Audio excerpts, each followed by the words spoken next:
PT Astra International Tbk telah memutuskan untuk pembagian dividen interim sebesar Rp98 per saham atau dengan nilai total mencapai Rp3,96 triliun.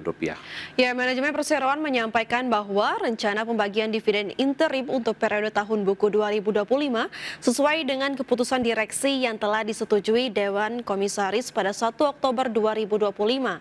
Sebelumnya, Head of Corporate Investor Relations Astra International, Tira Ardianti mengatakan, terkait dividen interim secara prinsip, kebijakan dividen Astra selalu mempertimbangkan kondisi keuangan, profitabilitas, serta kebutuhan kas untuk operasional dan investasi. Selama posisi keuangan memungkinkan dan mendapat persetujuan Dewan Komisaris, manajemen dapat memutuskan pembagian dividen interim yang nantinya akan menjadi bagian dari dividen tahunan serta ditetapkan pada rapat umum pemegang saham tahunan berikutnya.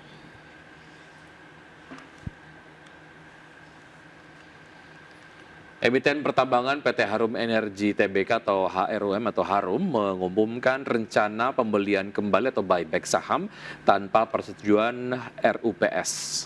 Ya, dalam keterbukaan informasi di Bursa Efek Indonesia, buyback saham akan dilaksanakan Harum selama periode waktu 3 bulan, mulai dari 6 Oktober 2025 sampai 2 Januari 2026.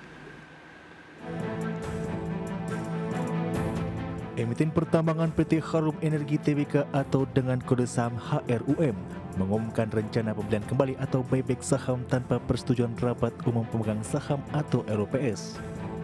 Dalam keterbukaan informasi di Bursa Efek Indonesia, buyback saham akan dilaksanakan HRUM selama periode waktu 3 bulan mulai dari 6 Oktober 2025 sampai 2 Januari 2026.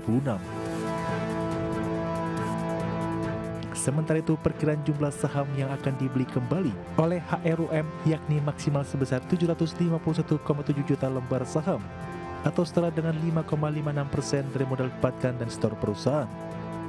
Nantinya HRUM akan menganggarkan sejumlah dana dari kas internal perusahaan dengan jumlah sekitar 837 miliar rupiah untuk pelaksanaan buyback saham, termasuk untuk mendanai biaya transaksi, biaya perdagangan perantara, dan biaya lainnya yang terkait. HRUM berkeyakinan bahwa pelaksanaan buyback saham tidak akan berdampak negatif terhadap kegiatan usaha perusahaan, mengingat emiten ini memiliki modal kerja serta kas dan setara kas yang cukup untuk mendanai buyback saham bersamaan dengan kegiatan usaha perusahaan. Total aset HRUM per semester pertama tahun 2025 juga akan mengalami perubahan dari 3,16 miliar dolar Amerika Serikat saat sebelum buyback menjadi 3,19 miliar dolar Amerika Serikat setelah buyback. Berbagai sumber untuk ID Action.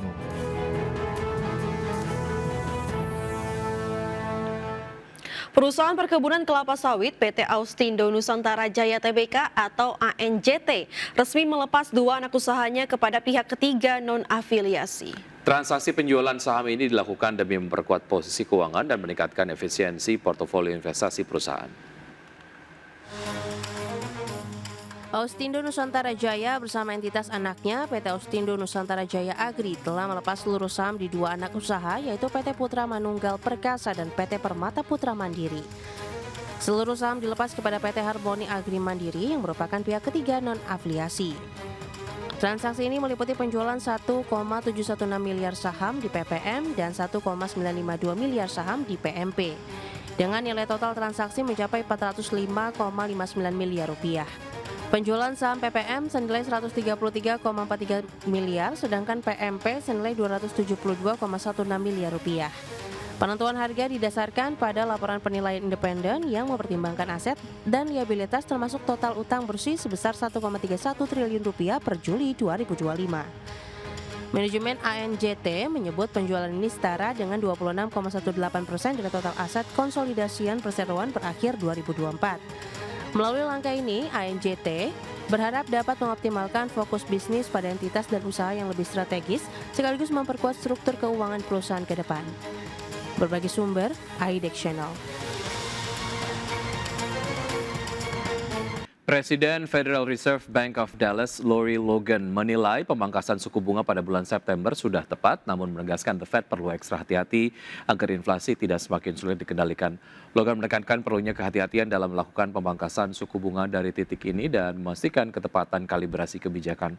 Logan menambahkan dengan ekspektasi tarif impor dan tekanan lain yang mendorong inflasi sedikit lebih tinggi dalam beberapa bulan mendatang, normalisasi kebijakan moneter akan berlangsung lebih lambat untuk memastikan inflasi benar-benar turun ke target 2%. Adapun Logan yang tahun ini tidak memiliki hak suara dalam komite penentu kebijakan The Fed mendukung keputusan pemangkasan suku bunga acuan pada September lalu sebesar 25 basis poin.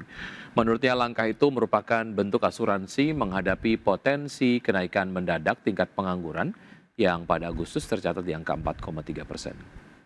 Dana Moneter Internasional atau IMF melihat perekonomian global mulai melambat dengan inflasi bergerak variatif di sejumlah negara. Di samping itu IMF juga menyatakan masih terus memantau dampak ekonomi dari government shutdown Amerika Serikat yang telah berlangsung sejak 1 Oktober lalu. Dana Moneter Internasional atau IMF melihat perekonomian global mulai melambat dengan inflasi bergerak variatif di sejumlah negara akibat tekanan tarif dan lemahnya permintaan ekspor. Juru bicara IMF, Julie Kozak, mengatakan perekonomian global masih menunjukkan ketahanan di tengah ketidakpastian akibat kebijakan tarif menjelang pertemuan tahunan IMF dan Bank Dunia di Washington bulan ini. Menurut Kozak, dampak tarif terhadap kenaikan harga di Amerika Serikat mendorong inflasi inti, sementara inflasi umum tercatat naik lebih cepat di Inggris, Australia, dan India. Sebaliknya, tekanan inflasi di China dan sejumlah negara Asia lainnya relatif rendah karena tarif menekan permintaan terhadap ekspor mereka. Lebih lanjut, Kozak menilai melemahnya pasar tenaga kerja Amerika Serikat menjadi alasan tepat bagi The Federal Reserve untuk memangkas suku bunga pada pertemuan September lalu, mengingat inflasi bergerak menuju target bank sentral. Sehingga The Fed harus mencermati data terbaru sebelum mengambil keputusan suku bunga berikutnya. Sementara itu, menanggapi dampak ekonomi dari government shutdown parsial di Amerika Serikat yang dimulai pada 1 Oktober lalu, Kozak menyatakan IMF masih memantau situasi tersebut. Berbagai sumber, IDEX Channel.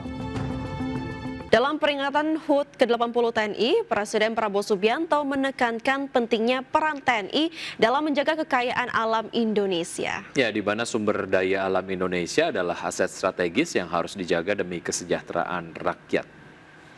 Bertindak sebagai inspektur upacara pada peringatan hari ulang tahun ke-80 TNI, Presiden Prabowo Subianto menegaskan bahwa peran TNI sangat vital dalam menjaga segala sumber daya alam yang dimiliki oleh Indonesia yang tersebar di seluruh wilayah Indonesia. Untuk itu, Kepala Negara meminta agar seluruh jajaran TNI bekerja sama dengan pemerintah daerah untuk melakukan pengawasan ketat terhadap sumber daya alam Indonesia. Di mana dengan pemanfaatan kekayaan alam Indonesia yang dikelola sendiri secara maksimal bisa berdampak terhadap pengentasan kemiskinan dan meningkatkan kesejahteraan masyarakat di setiap daerah. Harus introspeksi diri dengan semua organisasi yang kita miliki.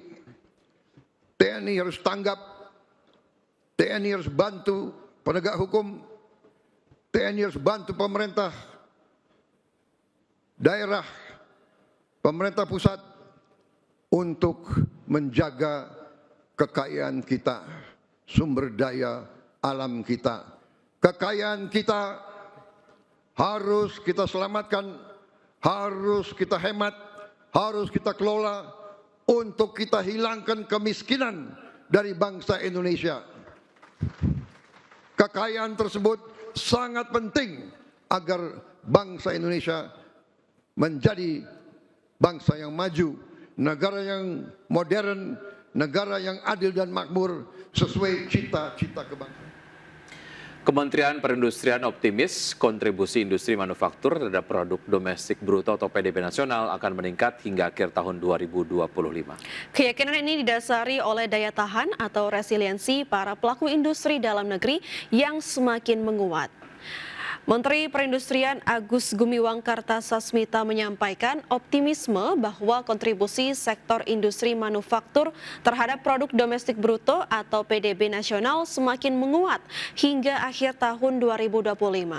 Hal ini dipandang sejalan dengan target rasio kontribusi industri pengolahan manufaktur domestik terhadap PDB pada tahun 2026 mencapai 18,66%, bahkan diharapkan mampu mewujudkan pertumbuhan ekonomi nasional di atas 8%. Selain menyasar peningkatan rasio kontribusi manufaktur PDB, pihaknya juga menargetkan untuk memacu pertumbuhan PDB industri manufaktur ke angka 6,52%. Investasi sektor manufaktur mencapai 852,9 triliun rupiah. Produktivitas tenaga kerja manufaktur sebanyak 129,3 juta orang per tahun, serta kontribusi manufaktur terhadap total ekspor sebanyak 74,85%. Si manufaktur terhadap PDB itu akan semakin lama semakin naik, bukan hanya karena optimisme dari resiliensi manufaktur kan, selama ini sudah terbukti, tetapi juga karena ada cara menghitungnya ya, yang selama ini masih tercecer, yang masih belum masuk ke dalam kantong manufaktur, itu nanti akan dikonsolidasikan. Jadi betul-betul kita semakin lama semakin precise, semakin tepat terhadap angka ya, yang menjadi kontribusi dari masing-masing